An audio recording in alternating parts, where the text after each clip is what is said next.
नेपाल देश में शिवपुरी नामक नगर में यशकेतु नामक राजा राज करता था। उसे चंद्रप्रभा नाम की रानी और शशि प्रभा नाम की लड़की थी। जब राजकुमारी बड़ी हुई तो एक दिन वसंत उत्सव देखने बाग में गई। वहां एक ब्राह्मण का लड़का आया हुआ था। दोनों ने एक दूसरे को देखा और प्रेम करने लगे। इसी बीच एक पागल हाथी वहां दौड़ता हुआ आया। ब्राह्मण का लड़का राजकुमारी को उठाकर दूर ले गया और हाथी से बचा दिया। शशि प्रभा महल में चली गई, पर ब्राह्मण के लड़के के लिए व्याकुल रहने लगी। उधर ब्राह्मण के लड़के की भी बुरी दशा थी। वह एक सिद्ध गुरु के पास पहुंचा और अपनी इच्छा बताई। उसने एक योग गुटिका अपने मुंह में रखकर ब्राह्मण का रूप बना लिया और एक गुटिका ब्राह्मण के लड़के के मुंह में रखकर उसे सुंदर लड़की बना दिया। राजा के पास जाकर कहा, मेरा एक ही बेटा है, उसके लिए मैं इस लड़की को लाया था, पर लड़का न जाने कहाँ चला गया। आप इसे यहाँ रख ले, मैं लड़के को ढूंढने जाता हूँ। मिल जाने पर इसे ले जाऊंगा। सिद्ध गुरु चला गया और लड़की के भेष में ब्राह्मण का लड़का राजकुमारी के पास रहने लगा। धीरे धीरे दोनों में बड़ा प्रेम हो गया। एक दिन राजकुमारी ने कहा, मेरा दिल बड़ा दुखी रहता है। एक ब्राह्मण के लड़के ने पागल हाथी से मेरे प्राण बचाए थे। मेरा मन उसी में रमा है। इतना सुनकर उसने गुटिका मुंह से निकाल ली और लड़के के रूप में आ गया। राजकुमारी उसे देखकर बहुत प्रसन्न हुई। तब से वह रात को रोज गुटिका निकालकर लड़का बन जाता, दिन में लड़की बना रहता।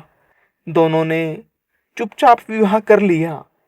कुछ दिन बाद राजा के साले की कन्या मृगांगदत्ता का विवाह दीवान के बेटे के साथ होना तय हुआ। राजकुमारी अपने कन्या रूपधारी ब्राह्मण कुमार के साथ वहां गई। संयोग से दीवान का पुत्र उस बनावटी कन्या पर रिझ गया। विवाह होने पर वह मृगांगदत्ता को घर तो ले गया, लेकिन उसका हृदय उस कन्या के लिए व्याकुल रहने लगा। उसकी यह दशा देखकर दीवान बहुत हैरान हुआ। उसने राजा को समाचार भेजा। राजा आया। उसके सामने सवाल था कि धरोहर के रूप में रखी हुई कन्या को वह कैसे दे दे। दूसरी तरफ यह मुश्किल की न दे तो दीवान का लड़का मर जाए। बहुत सोच विचार के बाद राजा ने दोनों का विवाह कर दिया। बनावटी कन्या ने यह शर्त रखी कि चूंकि वह दूसरे के लिए लाई गई थी, इसलिए उसका यह पति 6 महीने तक यात्रा करेगा, तब वह उससे बात करेगी। दीवान के लड़के ने यह शर्त मान ली। विवाह के बाद वह उसे मृगांगदत्ता के पास छोड़ तीर्थ यात्रा चला गया। उसके जाने पर दोनों आनंद से रहने लगे। ब्राह्मण कुमार रात में आदमी बन जाता और दिन में कन्या बना रहता। जब 6 महीने बीतने को आए तो वह एक दिन मृगांगदत्ता को लेकर भाग गया। उधर सिद्ध गुरु एक दिन अपने मित्र शशि को युवा पुत्र बनाकर राजा के पास लाया और उस कन्या को मांगा। श्राप के डर के मारे राजा ने कहा, वह कन्या तो न जाने कहाँ चली गई। आप मेरी कन्या से इसका विवाह कर दे। वह राजी हो गया और राजकुमारी का विवाह शशि के साथ कर दिया। घर आने पर ब्राह्मण कुमार ने कहा, यह राजकुमारी मेरी स्त्री है। मैंने इससे गंधर्व रीति से विवाह किया है। शशि ने कहा, यह मेरी स्त्री है क्योंकि मैंने सबके सामने विधि पूर्वक ब्याह किया है। बेताल ने पूछा, राजकुमारी दोनों में से किसकी पत्नी है?